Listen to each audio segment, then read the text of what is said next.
On avait des restrictions, c'est sûr, au point de vue alimentaire et tout, comme dans tous les pays. On était un peu isolés en Tunisie. On n'était pas en France, on était en Tunisie, on vivait tranquillement avec les Arabes, on entendait tout ce qui se passait, mais c'était lointain, c'était loin de nous.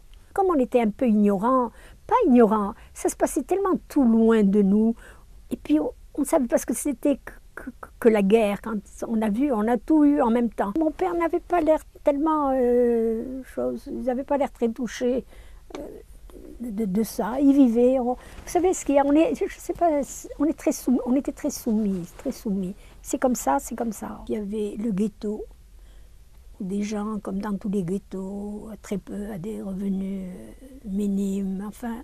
Et puis, les Juifs n'avaient pas de quartier, habitaient aussi bien avec des Français qu'avec des Italiens. Il y avait beaucoup d'Italiens en Tunisie.